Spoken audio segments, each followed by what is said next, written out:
Yes. What kinds of things would be in the additional information slot, or you don't ever use it? I've never used it. Okay, just making sure. Judy?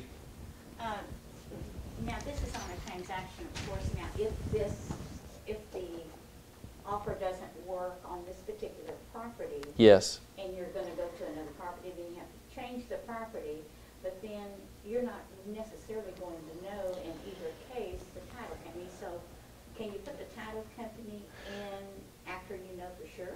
Yes, but Judy, I wouldn't do it the way you described. You want to start a new transaction because it's not just the property information that's changing, it's the seller information as well, and the listing broker information. So start a new transaction. So you can't just go out back in and erase. That's very dangerous and very laborious. Okay, so you need to do a new one. Do a new one. Because you want to save that information anyway. If there's some legal thing that crops up later, you want all that information there in its original form. Okay? Liz, we have seats. You can sit up here. Oh, that's okay. You're not going to mess it up. Okay, so once we have done our cover sheet, we're just going to hit Save at the top. That saves all that information. And then hit the back button within ZipForms. And now, ZipForm properly. Let's open our first document and see what we have. Looky here. The parties to this contract are the Rodriguezes. Here are the buyers, Bob Smith and Sally Smith. It has imported the city and the address. I'm going to have to go ahead and manually put in the lot and block and neighborhood information. But see, it's already done all that, a lot of it for me. As we scroll down, obviously some of this you're going to need to complete, but it's pulled in the address at the top of each page. So now it's really just our negotiable items and custom items to the property that we need to input. I'm trying to go all the way to the bottom down here. And you'll see we've got some of the information on the required legal disclosure notices going to. If I had filled these out completely, they would be completely filled out on the contract. And here we go. Now, Frank, I have another question. If you already have your documents filled out, can you go back and do a template? Or do you have to do a template in the very beginning? You must start with the template. Okay. Yes, correct.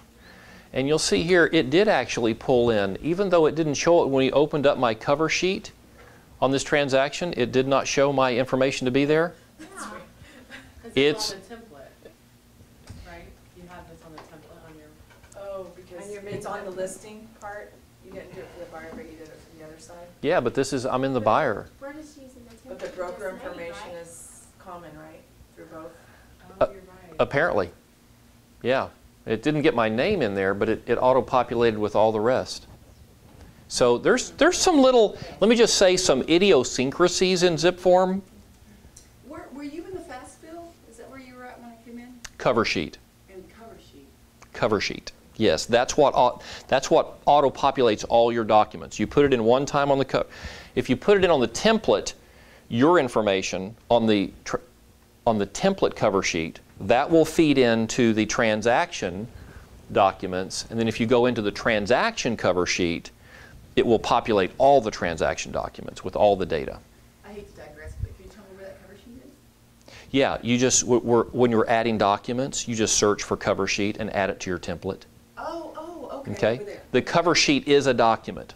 Okay. Okay? Thank you. You are most welcome. Okay, so let's just say that we got the whole deal negotiated. We got all the blanks filled in. And we could go through all these documents if we wanted to. Some of them will require some additional information to put in, but the stuff on our cover sheet is already there on all these documents. So now we want to send it for signature. Okay, so what I'm going to do is click eSign. Now if you have a Docusign account and Dana has set you up, it is already linked to your ZipForm. Yes. So watch this. I'm just going to sign multiple forms.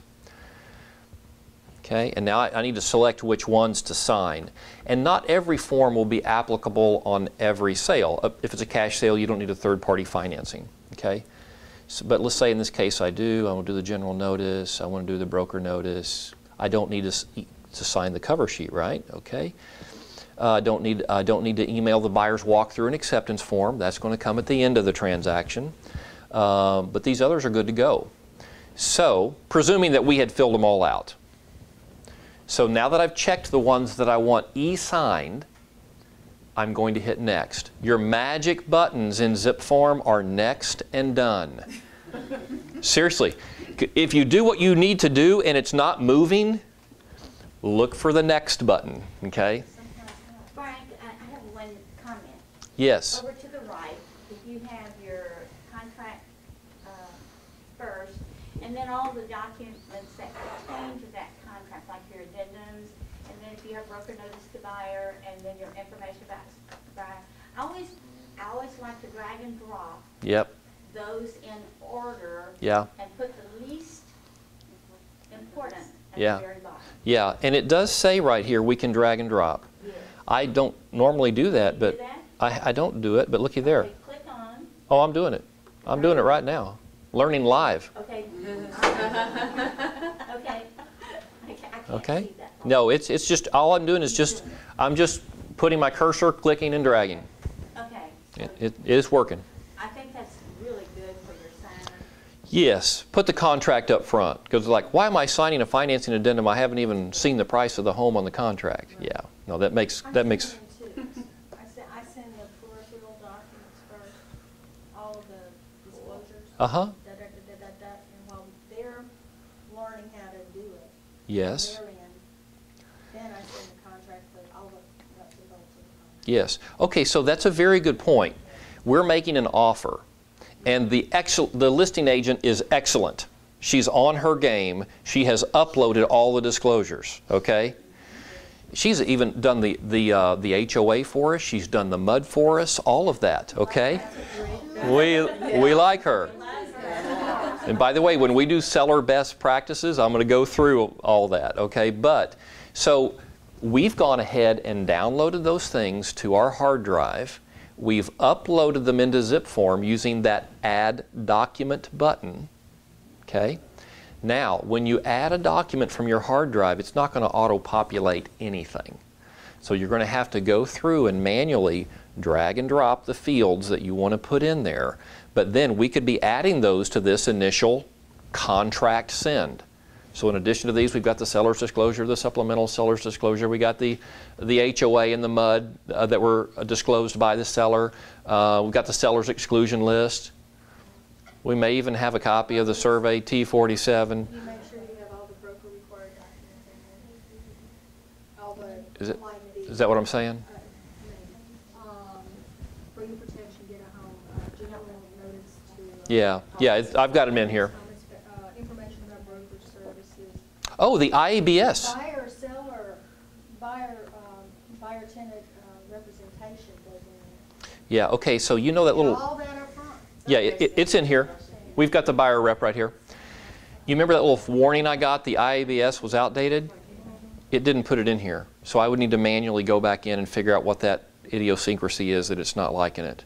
Okay? Okay, I have a question. But if it's in your template, it should have. It should have. It's an issue. I don't know what it is.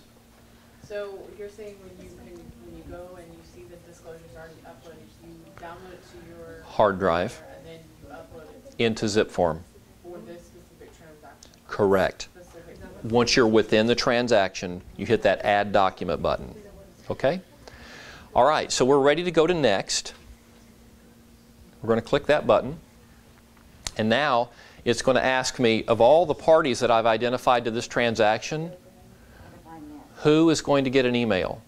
Well, we hit eSign. Did you do that, Lori? No, I Okay. stepped up to my Docusign thing. Okay, hit eSign in the upper right-hand corner. Okay, so I'm going back to my test buyer. I can't go backwards now without losing all that. Okay? So just follow along. It's on the video. Okay? So you'll see here. No, not yet. I'm trying to find my Amy, can you look over her shoulder? Okay, I got it. Okay, I'm in the banking eSign, sign multiple. Okay. Now, let me share a preference with you. Shh. Okay? I've heard people say, and some agents probably do this, they go ahead and put every person in the loop on the signing. Okay? They'll do, well, hold on, I'm going to give an opinion that's a little different in a minute. Okay? Okay, that means they'll send to their buyers, then they'll have it go to the listing agent, then they'll have the seller's email addresses in there, and then they'll have the title company at the bottom. Okay? That is highly efficient, I would agree, but I am more of a control freak than that. I am not going to send my documents out into cyberspace. Okay? I've actually had an agent change something on the contract, re-upload it, and it was, actually there's a TREC complaint on her right now for that issue. Okay? Don't put yourself in that position. So my recommendation is just send it to your clients and then have it come back to you. Save it as a PDF to your hard drive and then email it to the listing agent. If that listing agent wants to put it into Docusign, all she has to do is add the document, upload it, and then drag and drop the signature fields. Okay? It just leaves you in control. Frank, now, once the package is completed and it comes back to you. Yes. Okay, then if I receive an email that says, completed package or whatever. Yes. Now you can forward that. Yes. Because you do Sure. have the link Yes. to that agent. Okay. So you don't have to, you don't have to really save it as a PDF. Yes. You can just forward Just that, forward that. Yeah. and that's okay. Does anybody else do that? I do that. I've not. Okay, I'm seeing a couple nods. I'm too big a control freak for that. Okay. I make a PDF and then I send it to them. But- What's the upside? What's the upside between the two?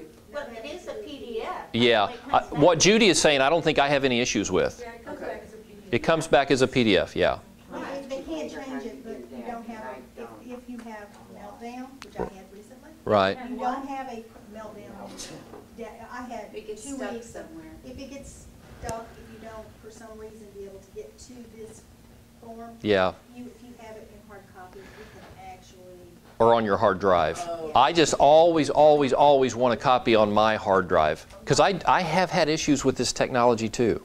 It's not flawless. we're gonna talk about that just here. So because I so had protect 2 yourself. issues the other night. So let's just say I'm going to send it to my buyer for signature. So I'm going to select Bob and Sally. And you'll see here, Bob's email address is in place and Sally's is not. I can go in here and add it right now. Let's just do that. test1@gmail. But there are glitches. So I'm going to hit done, right? Because I'm ready to move on. I'm just sending it to those two. Okay? Let's see if you get a live demo of the glitch right here. Come back. Look here. It did not save Sally. Yes. How do you feel about husband and wife using the same email? I have no issues with that as long as you send it to them separately. I could have put test Gmail for both of them, but it's got to be sent as separate. Okay? Now, it didn't save Sally, and it may be because I didn't put her in the template, the cover sheet template. I'm not sure why, but I can still add her again right here. You just move your cursor over, and over the edit pin, click that, and now it lets me add her email again. Okay? And save. There we go. So Why does it save? Because I've had the issue where it doesn't save. I have to, every time I redo the contract or make a change, I have to add it. I think it's because it's not in the cover. It's got to be on the cover. I think that's where it's pulled Bob The template, we don't put anybody in the template. on the transaction cover sheet. Transaction cover. I think that's what will hold I it. think I tried that, but I do think I was having a difficult time. Okay. Well, that's my best guess. Now, review this carefully, because just about every time I do this, I see that I've made a typo. And I've done that here. I misspelled test, okay? I've actually sent them with misspelled typos, and I'm telling you that's a mess. So review carefully, okay? And then, if it's all good, How do we move on? Next. There we go. There's right. We hit next. Okay? That's it. I'm not going to do that because these are bad email addresses. Right? I'm going to get error messages. But that's it. Before you do this, Yeah. I'm going to make a comment. Please. Before I send anything that is pertinent to the transaction itself, not the peripheral forms that I've already sent and got signed off. They Right. already are my- They've signed off on the disclosures. All of the disclosures, all Yes. that stuff. Before we get to the contract part, I email them a copy not to sign. Yes. I do exactly what I would do if they were sitting across the Right. table. Yeah. So they can review it. And there is an And option. once they tell me that's okay, then I'm not nearly as nervous about sending the contract. Right. So if you come back here, let me just go back to the list of documents. You'll see here there is an email. Am I not seeing all my options? Send. Send right here. This is not asking for signatures. This is just sending them a copy of the documents. So if they want to review them prior to you sending them for signature, this is where you do it. Do it the same way. Just check the documents you want, and then you put in your recipient information and a message, and away it goes. Okay? The back button is always the key. If you're trying to go backwards, hit the little back arrow, and then if you're trying to go forward, hit next. Okay? Okay. All right. Those are the critical pieces I wanted to share with you. That right there is going to solve 99% of your ZipForm issues. Any questions about what we've talked about? I have a question or a comment, I guess. Now, once you send the documents, shouldn't it go back or go into DocuSign that they have been sent Yes. pending? Yes, that's correct. Okay, I sent a document yesterday, and it was never in DocuSign. Okay. It was in ZipForm. ZipForms, and they had received the documents, Yes. but it was not in DocuSign. Not showing up in DocuSign as No. pending? Okay. It was not. Okay. It has before. Did the documents come back once they were signed? They came back, and they came back through my email. Okay. Of course. From So DocuSign was just lagging behind. Okay, that was my next question. Are they in tow with? Well, they're supposed to be. They are linked and synced, but sometimes updates take a little while. Okay, just like the MLS doesn't update the moment that you put in new data. You know, Fusion is 15 minutes. With Tempo, it's 24 hours. You know, it's however long it is till 3 a.m. I just didn't want to think I was crazy. No, I don't think you're crazy. I mean, I never. Not about that. My Sunday and yesterday afternoon for 2 hours trying to deal with this, and I'm thinking, I miss church. Yeah. To deal with it. Yeah. I think we've identified the problem.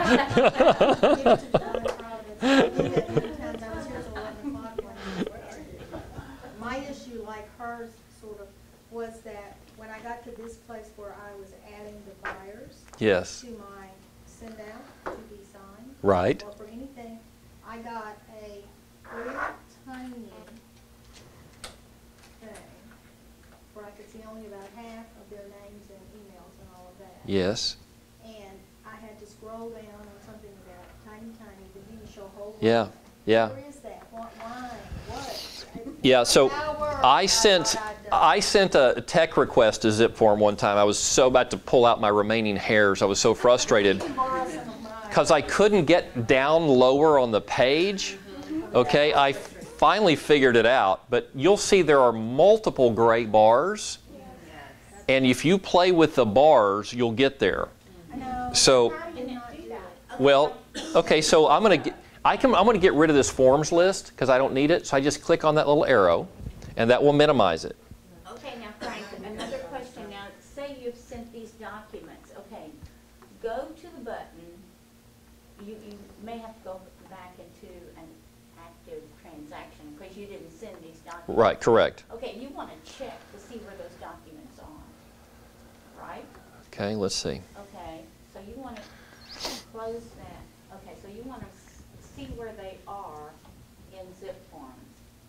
Okay, you mean in the process, you mean? Yes, in the process, just like it would show in DocuSign. Okay. So you've sent these documents out. Now you want to find out where they are in ZipForm. Okay. Who has signed them and who hasn't? Yes, it's going to show pending. Yeah. Okay. Let me just say, View button some. there may be, I don't use that feature. All I do is watch my email inbox because it tells me whenever anybody views and when they sign and then when the package is complete. Okay. That's all I follow. So you don't even bother with this? I don't. Is it transaction info? No. You go to eSign, it'll bring down two little boxes. One will say check status. There it is. Yeah. And it'll pop it up and it'll tell you who signed and who hasn't. Where was that at? How about that? Up at the Let me start over. Right here, eSign. eSign. Okay. And You'll- it's gonna pop up two little Let me click boxes. it. Oh. I can send for signature or I can check status. Okay. Right. Brilliant. Because you will not, because sometimes it's just too quick and you don't catch. Yes. So there we go. Lori, is that a question? Yes. I went ahead and just hit next. Yes. And then I have here where I've got like for a signature, initials I can drag down. Yes. On the document itself. Yes. Yeah, so I need to do that with each of them. Does that hook me to DocuSign automatically? Is that what this is? Well, you are in DocuSign when you're dragging and dropping, and then when you get it all in place, you'll hit next or send, and then we'll ask you, are you sure? Do you want to preview? But yes, you're there. And I didn't even know. You didn't even know it. Now, Christy, did we answer your question? Yeah. Okay. All right. Dee Dee. So you're saying once I send the eSign signature, it's not telling me to sign it right now. I can sign it in DocuSign? Well, are you talking about you personally as the agent? Yes, the agent. Okay, so if you're going to sign it, you need to add yourself as a signer on the distribution list. I do. And then you're going to have an option to drag and drop the order. Okay, did you put yourself last? Put myself first. Okay. No, you're- Yeah, don't ever do that. No. This is for something else. Okay. But I would just sign this first. It's a buyer turn. Oh, so I don't mind signing it. Okay, so let me show you something here. This is kind of cool. Where's all my documents here? Let's go back again. We were doing test buyer, weren't we? Yes. Where is my... Should it have sent me an email or something? You'll be notified that your signature is requested. Yes, correct. How long does it take to send it? It's instantaneous usually. Yep.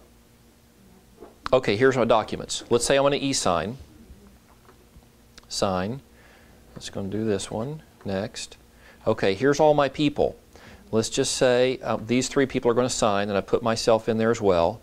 At this point, you can drag and drop the order. Okay, so I want the buyer sign first, then the seller, then me. Okay, let's say that time is of the essence. Did you know you can do a simultaneous blast? Okay, here's how. See, right now it's 1, 2, 3.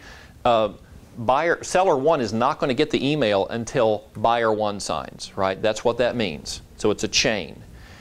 But if you put your cursor, let's say I want the seller and the buyer to both sign. I want them to get it at the same time.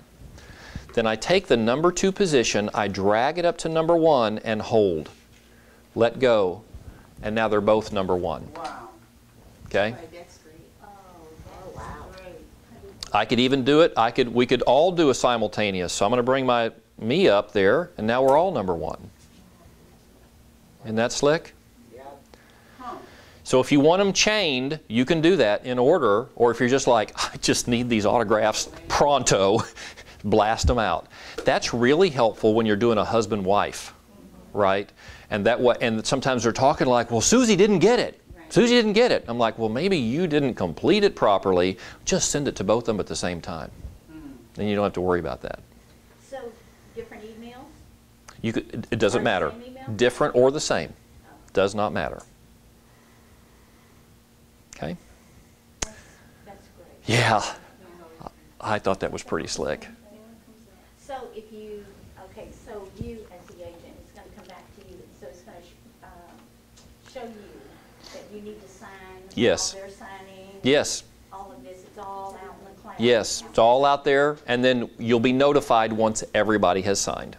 In fact, you'll be notified at every step, okay? Yep, Bob has viewed, Bob has signed, Susie's viewed, Susie's signed, and yep, Judy has viewed, Judy's signed. Now, document complete. You'll get a separate email on every one of those events. What do they see on the other end? Just what You know what I would suggest is that you email a document to yourself and see. Well, we have to sign some things when it comes back. Yeah, it does. And it's the same experience they have. But they just get a little message that, you know, your agent has requested that you sign these documents, and then it pops open, and they get little yellow cues. They can even choose a custom signature if they want to, but it's real simple. They just click, click, click on each box. Did you have to have a sign-in or something to a password? No, not. Because mine came in where like I had to sign in and create a PIN number, password. yes. Yeah. A PIN number, and my clients had to do it. I didn't know how to explain that. Well, just After you sign it, they give you the option of doing that so that you can go back later. But you don't. yeah. Amy says if they don't want to go back late, at the end they'll be presented with that option. If they create a PIN, they'll be able to go back and view the documents. If they don't, they don't need to worry about it. Because she couldn't even get it to open up. Well, I don't know what that issue was. That could have been anything. Yeah, I would not have your clients creating passwords and PINs. Okay, just you stay in control of the process. You don't want them going into Docusign and on. Don't do that. Just send them for signature. So the little box on ZipForms when you're sending, it has like buyer 1, Yes. buyer 2. Yes. So do you suggest hiding that box? Well, you talking about right here? No. When you, after you've created all the documents and Yes. you've sent them, Okay. you get this little box that says buyer 1, buyer 2. I'm not sure I know what you mean. If it's not what we were just looking at. Anybody else? It's probably for however you put them in, that's how it comes back to you. But I usually had that box. Yeah, it's a little box. It says, it has a little X, you can delete it. Yes. Or you can hide that box. Yes. I don't know. You might have an advanced version. I don't recall seeing it. Oh, I guess that's our cue. When the harp music plays. Yeah. That's because Judy didn't go to church. Going to church now. That really aggravates me too. Okay. Thank you, guys. Oh, thank you, Frank. Thank you, Frank. You're welcome. We did it in an hour 10. That wasn't too bad. That was- Okay.